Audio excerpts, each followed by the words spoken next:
Assalamualaikum warahmatullahi wabarakatuh.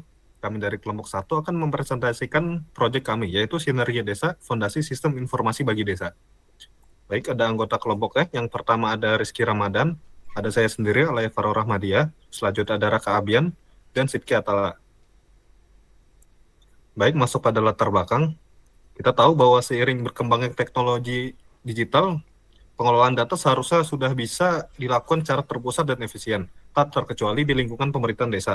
Namun, fakta di lapangan menunjukkan kondisi yang berbeda saat ini. Data desa masih tersebar di berbagai pihak dan belum terintegrasi dengan baik. Hal ini seringkali memicu masalah krusial dalam proses pengambilan keputusan. Dari permasalahan tersebut, kami mengidentifikasi beberapa poin. Yang pertama, data desa yang tidak terintegrasi dan masih tersebar. Kedua, mayoritas proses pendataan masih dilakukan secara manual. Yang ketiga, yaitu resiko penyaluran bantuan yang tidak tepat sasaran akibat data yang tidak valid. Dan terakhir, potensi desa yang belum terpetakan secara menyeluruh. Baik, sekarang untuk tujuan penelitian kita. Yang pertama, secara garis besar, tujuan kami adalah untuk menjawab permasalahan data yang disebutkan. Yang pertama ada validitas desa. Kami ingin meningkatkan validitas dan keakuratan data desa agar dapat dipertanggungjawabkan. Yang kedua, penyaluran bantuan. Sistem ini bertujuan membantu dan menyalurkan bantuan sosial seperti BLT agar lebih tepat sasaran kepada warga yang benar-benar membutuhkan. Yang ketiga, ada pemetaan potensi.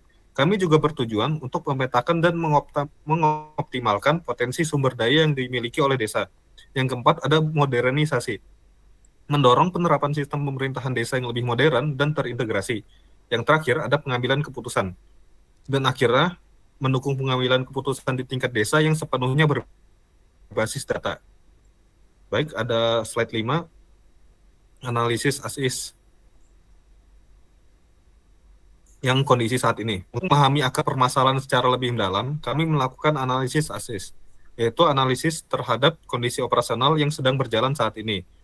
Hasil pengamatan kami menunjukkan bahwa sistem yang ada saat ini belum bekerja secara optimal. Alasannya adalah ketergantungan pada cara kerja konvensional yang tidak terstandarisasi, serta minimnya integrasi antar data. Ada 4 poin fatal yang kami temukan dalam kondisi as-is ini.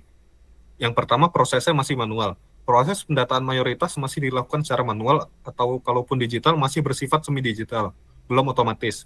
Yang kedua, data tersebar. Arsip dan data tersimpan di banyak tempat yang berbeda, menyulitkan pencarian kembali. Yang ketiga, redundansi dan error. Tingkat kesalahan manusia, human error, dan duplikasi data cukup tinggi karena tidak adanya validasi sistem dan inefisien. Akibatnya, proses administrasi berjalan lambat dan tidak efisien. Pada slide selanjutnya akan dilanjutkan oleh teman saya. Oke, pada slide ini saya menjelaskan mengenai analisis 2B, yaitu menggambarkan kondisi ideal yang ingin dicapai melalui sistem sinergi desa. Jika sebelumnya proses pendaftaran masih manual dan tidak terintegrasi, maka pada kondisi 2B seluruh data desa diharapkan dapat tersimpan dalam satu platform terpusat. Dengan begitu, akses data bisa dilakukan secara lebih cepat, terkontrol, dan bahkan real time.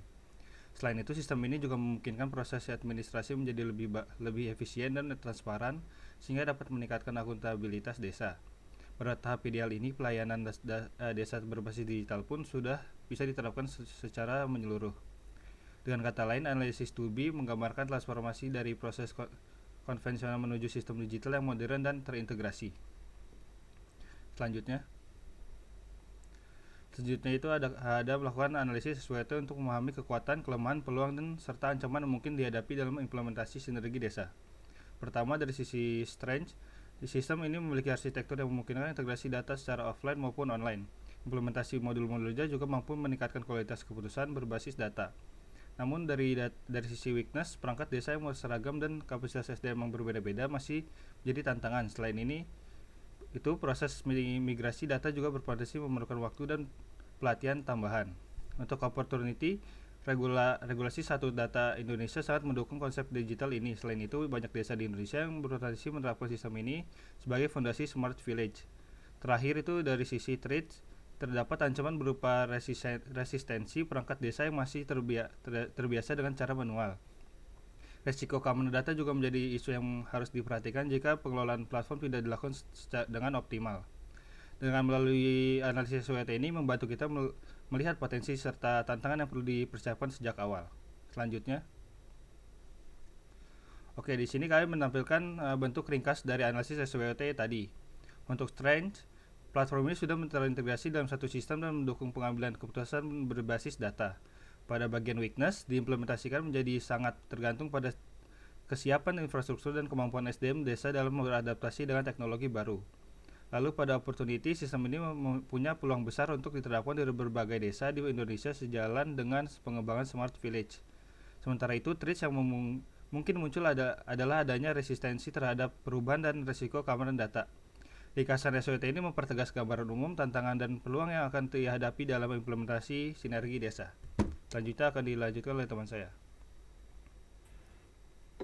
Baik, pada saat ini kita bisa melihat gambaran bisnis model kanvas dari sistem kami.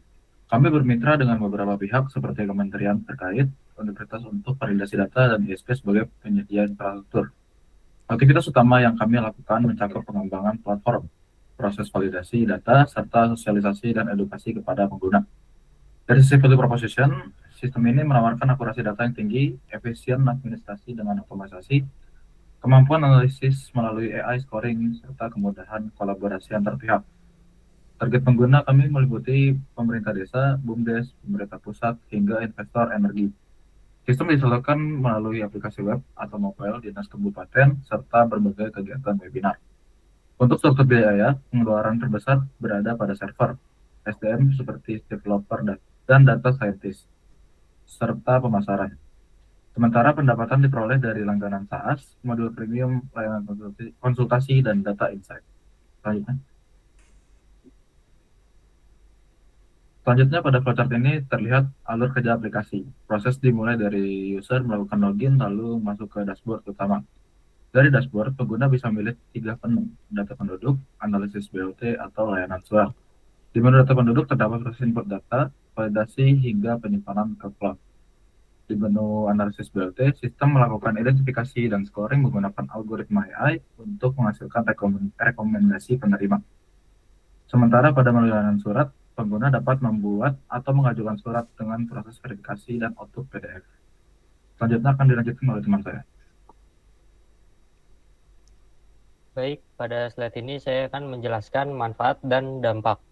Implementasi sinergi desa tidak hanya menyelesaikan masalah jangka pendek seperti efisiensi pendataan atau administrasi, tetapi juga memberikan dampak berkelanjutan.